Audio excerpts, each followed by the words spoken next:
Okay, next up for bait application is the throwing stick. There's tons of these on the market now. All different companies are making them. Everybody's got their own preference. They range from like 20 quid up to 120 quid if you want the carbon ones. The most important thing with these sticks, I think, is that you get the lightest one possible. They're a little bit like fishing rods. The lighter they are, the faster you can move them. The faster you can move them, the more velocity you're going to get and the further the boilie's going to go. Okay? This is a particular strength of mine, with the throwing stick. It's something that features a lot in my fishing and something I can get a good range out of. An air dried 18mm bait I can get well in excess of 100 yards, 120 yards. We're going to have a go with some 15mm baits today and look at some techniques of how to get these baits out there without splitting them and get the maximum distance that we can get. Okay, so we've got some 15mm Super K baits, and what I'm going to do is I've got one of these ESP belt buckets here. I'm just going to load some boilies into the bucket. Just saves me having to keep bending down all the time, and it enables me to keep my eye on the target. So I've got a sight marker.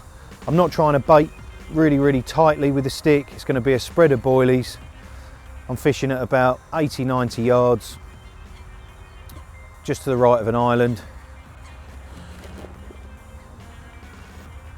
Load it in the top of the stick, and you want to start off with the same sort of stance that you'd have with your casting.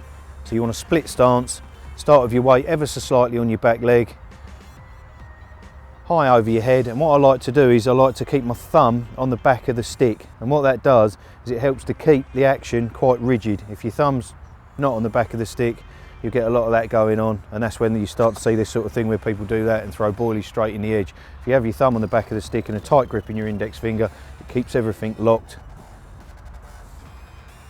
and it's all about letting go of the boilie at the right time. So all the way back, transfer the weight, transfer it forwards, and off it goes.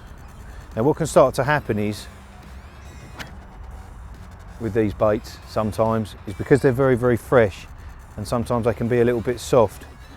If you really give them a hit and you're trying to get 80s, 90s, 100 yards, they will start to split. You'll find the harder you hit it, the more backspin you'll generate, and as it starts to spin up in the air, it will just explode into little bits. So the way to reduce the backspin and stop that happening is I'm just going to walk to the edge now and just dip the edge of the throwing stick into the lake, get rid of the excess water, and then what you'll find is that as it comes out, it'll come out much softer.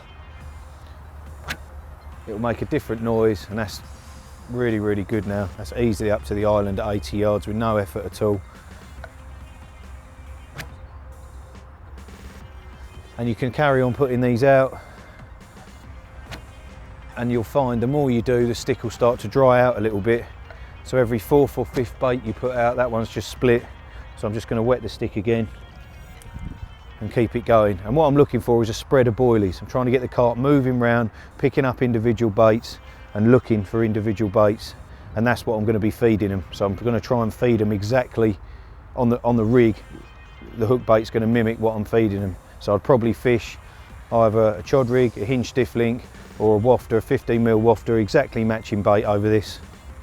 And as they get used to going around and picking them up one at a time, hopefully one of them will be my hook bait.